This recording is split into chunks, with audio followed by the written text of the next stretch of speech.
नमस्कार, मैं हूं विकास चंद्र। लोकसभा चुनाव 2024 के लिए बीजेपी ने अपने उम्मीदवारों की पहली सूची जारी कर दी है, जिसमें 195 नाम हैं।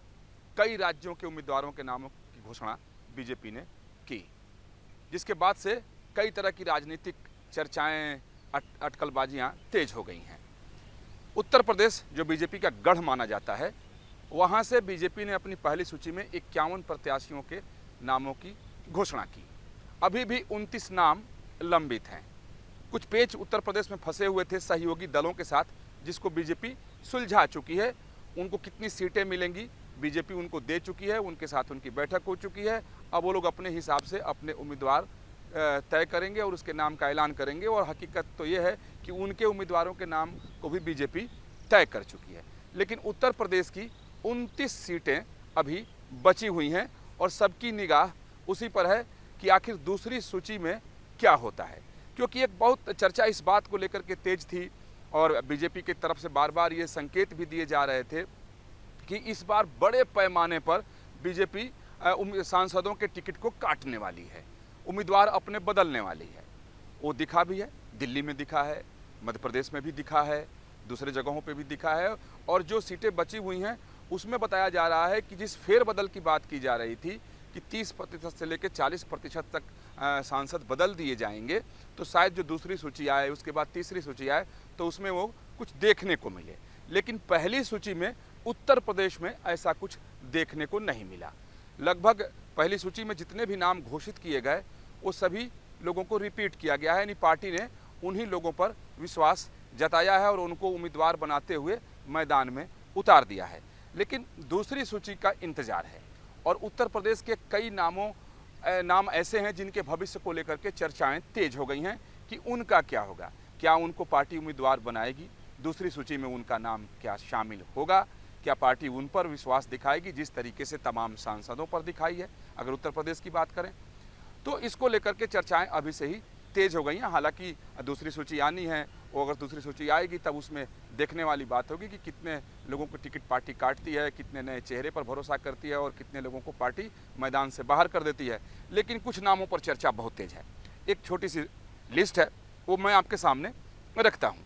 जैसे कैसरगंज के बाहुबली सांसद बृजभूषण शरण सिंह, इनको लेकर के चर्चाएँ तेज हैं क्योंकि पहली सूची में इनका नाम शामिल नहीं है और काफ़ी दिनों से ये विवाद में हैं, अपने बयानों से भी विवाद में हैं और खेल जगत से चूँकि जुड़े हुए हैं, पहलवानी से जुड़े हुए हैं, तो वो सारा विवाद आप लोग जानते हैं। तो बृजभूषण शरण सिंह के भविष्य को लेकर के चर्चाएं बहुत तेज हैं कि क्या पार्टी उतने विवाद में फंसने के बाद, न्यायालय में उनके लगातार दौड़ने के बाद, उतने आरोप प्रत्यारोप के बाद क्या उम्मीदवार उनको बनाएगी। अगर मेरा जो अनुभव कहता है कि शायद बृजभूषण शरण सिंह का टिकट कट जाए, पार्टी उनकी जगह किसी दूसरे व्यक्ति को मैदान में उतारे, यानी किसी नए चेहरे पर भरोसा जताए। उसके बाद माँ और बेटे की चर्चा बहुत है।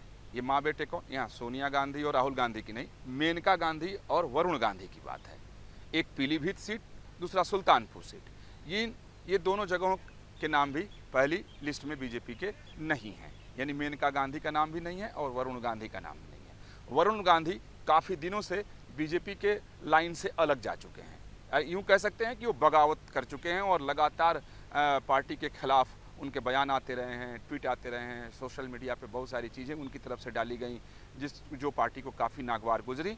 तो तभी ये ऐसा लग गया था कि शायद वरुण गांधी को पार्टी अब इस बार टिकट नहीं देगी और वरुण गांधी ने भी पार्टी से दूरी बना ली है। तो ये साफ साफ दिखाई दे रहा है कि वरुण गांधी पर शायद ही पार्टी इस बार भरोसा जताए, यानी उनको टिकट दे।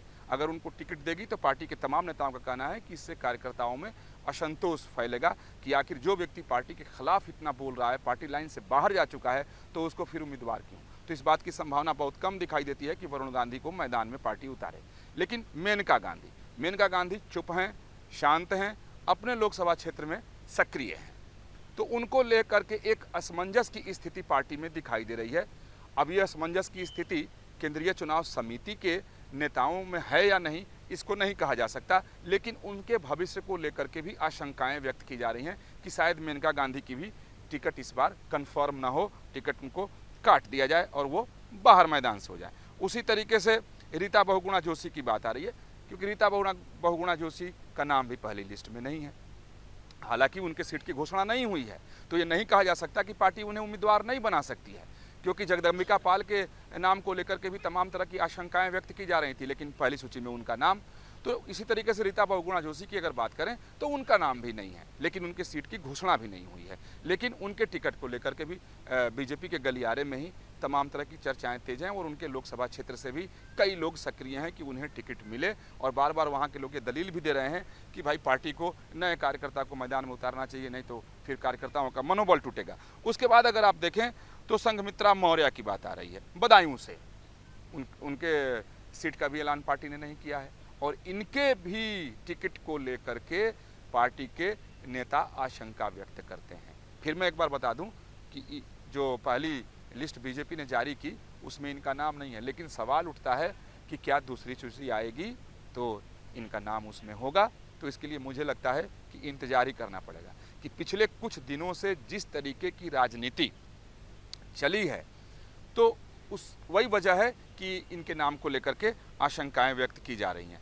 उसी तरीके से देवरिया से रमापति राम त्रिपाठी के नाम को लेकर के भी चर्चा तेज है।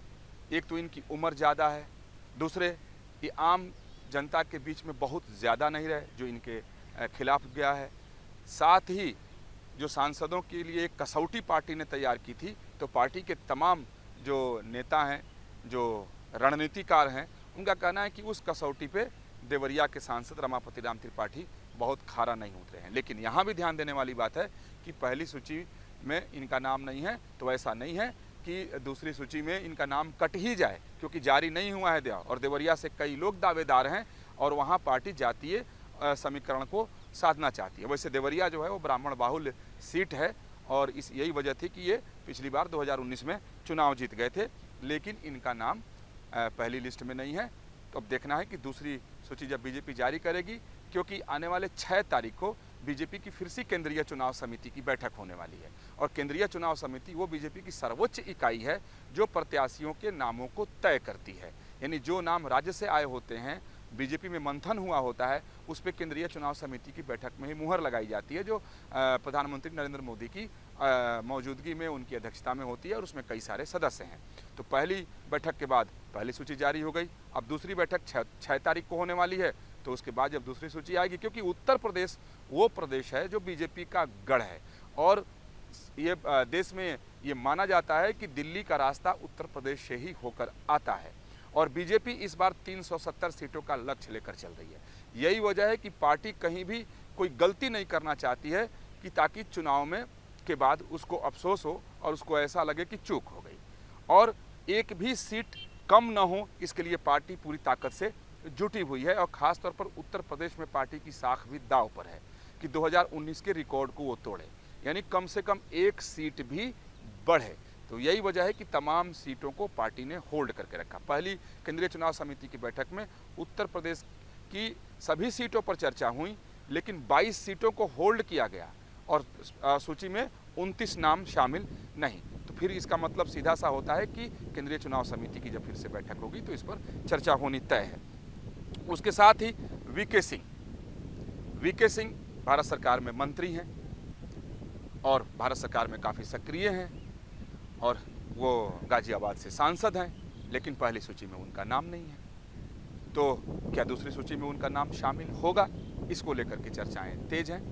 तो अब दूसरी सूची का इंतजार करना पड़ेगा कि क्या सही मायने में वीके सिंह को पार्टी उतारेगी या उनका भी टिकट काट देगी, क्योंकि जिस तरीके की बात पहले से कही जा रही थी कि पार्टी उत्तर प्रदेश में बहुत बड़े पैमाने पर रद्दोबदल करने वाली है, फेरबदल पार्टी कर देगी और बहुत सारे नए चेहरे को उतार देगी, तो पहली सूची में तो ऐसा कुछ देखने को नहीं मिला। तो क्या दूसरी सूची में ऐसा कुछ देखने को मिलेगा कि तमाम लोगों के टिकट पार्टी काट देगी और नए चेहरे को मैदान में उतार देगी? उसके बाद आइए अब देखते हैं, पूर्व केंद्रीय मंत्री संतोष गंगवार की सीट पर भी संशय बरकरार है, क्योंकि यहाँ भी संतोष गंगवार के उम्र को लेकर के चर्चा तेज की जा रही है। उनके जो लोकसभा क्षेत्र में वो कितना सक्रिय हैं, क्योंकि पार्टी ने सर्वे कराया है, तो जो मेरे पास जानकारी है उसके मुताबिक पार्टी उसे संतुष्ट नहीं है, लेकिन अभी तक घोषित नहीं किया गया है। तो संतोष गंगवार की दावेदारी अभी भी बनी हुई है। उसके बाद आप देखें कि इसी तरीके से कई सारे और भी नाम हैं। जिसको लेकर के बार बार ये बातें कही जा रही हैं कि आखिर पार्टी उत्तर प्रदेश में पहली सूची में सभी पुराने लोगों पर दाव लगाई है, तो क्या बची हुई सीटों में आमूल चूल परिवर्तन होगा? तो अब इसके लिए थोड़ा इंतज़ार ही करना पड़ेगा कि जब दूसरी सूची आती है तो उसमें क्या कुछ देखने को मिलता है, क्योंकि बीजेपी का फैसला जब भी सामने आता है तो कुछ ना कुछ चौंकाने वाला ज़रूर होता है। जैसे कल जब पहली लिस्ट जारी की गई तो दिल्ली की लिस्ट ने सबको चौंका दिया। मध्य प्रदेश को लेकर के तमाम तरह की बातें की जा रही थी, वहाँ भी बहुत सारी चीज़ें ऐसी थी कि जो लोगों को चौंका दिया।